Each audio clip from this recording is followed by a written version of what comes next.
തുർക്കിക്ക് കൊടുത്ത 10 കോടി വയനാടിന് കൊടുത്ത പിണറായിക്ക് മഹാമനസ്കത കാണിക്കാമായിരുന്നു.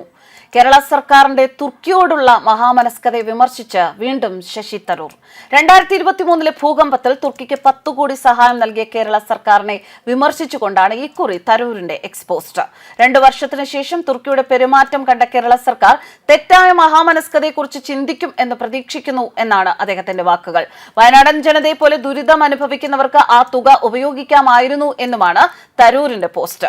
ഇന്ത്യ പാക് സംഘർഷത്തിൽ പാകിസ്ഥാനെ തുർക്കി പിന്തുണച്ച പശ്ചാത്തലത്തിൽ കൂടിയാണ് തരൂരിന്റെ വിമർശനം. 2023 തുർക്കിക്ക് 10 കോടി രൂപ ധനസഹായം പ്രഖ്യാപിച്ചുകൊണ്ടുള്ള കേരള സർക്കാർ പ്രഖ്യാപനത്തെക്കുറിച്ചുള്ള NDTVയുടെ വാർത്തയും തരൂർ പങ്കുവച്ചിട്ടുണ്ട്.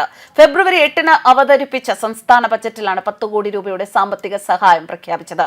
ലോകബോധത്തെ ഞെട്ടിച്ച തുർക്കിയിലെ ഭൂകമ്പം 10,000-കണക്കിന് ആളുകളുടെ ജീവൻ അപഹരിക്കുകയും ലക്ഷക്കണക്കിന് ആളുകളെ നിരാലംബരാക്കുകയും ചെയ്തു. അന്ന് ധനമന്ത്രി KN ബാലഗോപാൽ പറഞ്ഞ വാക്കുകളാണ് ഇത്. പെഹൽഗാം ഭീകര ആക്രമണത്തിന് പിന്നാലെ പാകിസ്ഥാന്റെ നിലപാടുകളെ തുർക്കി പിന്തുണച്ചത് ഇന്ത്യയും തുർക്കിയും തമ്മിലുള്ള ബന്ധത്തിൽ വിള്ളലും വീഴ്ത്തി. ഭീകരരെ സഹായിക്കുന്ന പാകിസ്ഥാനെ പിന്തുണച്ച് ഇന്ത്യയുമായുള്ള നല്ല ബന്ധത്തിൽ വിള്ളൽ വീഴ്ത്തുകയായിരുന്നു തുർക്കി. പാകിസ്ഥാന് നൽകിയ സൈനിക സഹായം ആ രാജ്യത്തിന്റെ ടൂറിസത്തെയും ഇന്ത്യയുമായുള്ള വ്യാപാരത്തെയും ഗണ്യമായ വിധത്തിൽ ബാധിച്ചു. രാജ്യസുരക്ഷയുമായി ബന്ധപ്പെട്ട് എങ്ങനെ തുർക്കിയെ വിശ്വസിക്കുമെന്ന ചോദ്യമാണ് ഇന്ത്യയിൽ ഉയർന്നത്. ഇന്ത്യക്കെതിരെ നിലകൊണ്ടു എന്നതിനാൽ തന്നെ തുർക്കിയോട് ചങ്ങാത്തം വേണ്ട എന്ന് ഒരുപാട് പേർ അഭിപ്രായപ്പെട്ടു. അത്തരം ആളുകളുടെ എണ്ണം ഓരോ ദിവസവും കൂടുകയാണ്. ഇക്കാര്യത്തിൽ നിരവധി വ്യത്യസ്തങ്ങളായ മേഖലകളിൽ നിന്ന് പല തീരുമാനങ്ങളും ഉണ്ടായി. ജമ്മു കാശ്മീരിലെ പെഹൽഗാമിൽ നിരപരാധികളായ വിനോദസഞ്ചാരികളെ മതം ചോദിച്ച് അതിക്രൂരമായി വെടിവെച്ചു കൊന്ന ഭീകരർക്ക് അതിശക്തമായ തിരിച്ചടി നൽകേണ്ടത് എല്ലാ അർത്ഥത്തിലും ഇന്ത്യയുടെ ആവശ്യമായിരുന്നു. പാകിസ്ഥാനിലും പാക് അധീന കശ്മീരിലുമായുള്ള 9 ഭീകര കേന്ദ്രങ്ങൾ തകർത്ത സൈനിക നടപടി ഭീകരർക്കുള്ള വലിയൊരു തിരിച്ചടി തന്നെയായിരുന്നു. ഓപ്പറേഷൻ സിന്ദൂർ എന്ന് പേരിട്ട ഈ നടപടിയിൽ പാക് സൈനിക കേന്ദ്രങ്ങൾ ഇന്ത്യ ആക്രമിച്ചില്ല. സാധാരണ ജനങ്ങൾക്ക് നേരെയും ആക്രമണമുണ്ടായില്ല. എന്നാൽ ഭീകരർക്കെതിരെ നടപടിയെടുത്തപ്പോൾ പാകിസ്ഥാന് സഹിക്കാനായില്ല. പാക് സൈന്യം ഇന്ത്യക്കെതിരെ ഡ്രോണുകളും മിസൈലുകളുമായി ഇറങ്ങിയപ്പോഴാണ് ഇന്ത്യക്ക് തിരിച്ചടിക്കേണ്ടി വന്നത്. പാക് വ്യോമത്താവളങ്ങൾ തകർക്കേണ്ടി വന്നത്.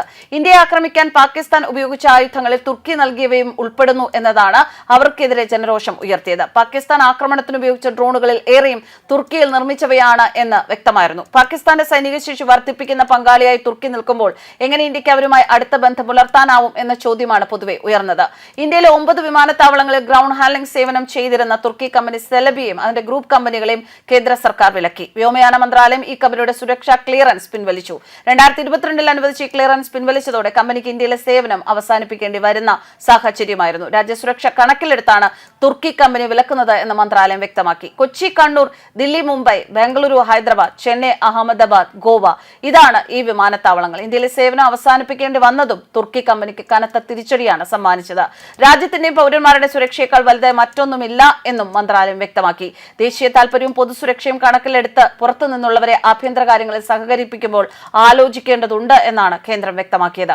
വ്യോമയാന മന്ത്രാലയം മാത്രമല്ല തുർക്കിക്കെതിരെ നടപടികളുമായി വന്നത്. രാജ്യത്തെ വിവിധ സർവകലാശാലകൾ തുർക്കിയിലെ സർവകലാശാലകളുമായുള്ള സഹകരണത്തിൽ നിന്ന് പിന്മാറുമെന്ന് വ്യക്തമാക്കിയിരുന്നു. JNU, ജാമിയ മിലിയ ഇസ്ലാമിയ സർവകലാശാലകൾക്ക് പുറമെ കാൺപൂർ സർവകലാശാല, ലവ്ലി പ്രൊഫഷണൽ യൂണിവേഴ്സിറ്റി, ഹൈദരാബാദിലെ Maulana Azad national Urdu university, IIT Roorkee, IIT Bombay തുടങ്ങി പല സ്ഥാപനങ്ങളും തുർക്കിയുമായുള്ള ബന്ധം അവസാനിപ്പിക്കാൻ ഒരുങ്ങി. ഇതിനു പുറമെയാണ് തുർക്കിയുമായുള്ള വ്യാപാരം അവസാനിപ്പിക്കാൻ വ്യാപാരികൾ രംഗത്ത് വന്നത്.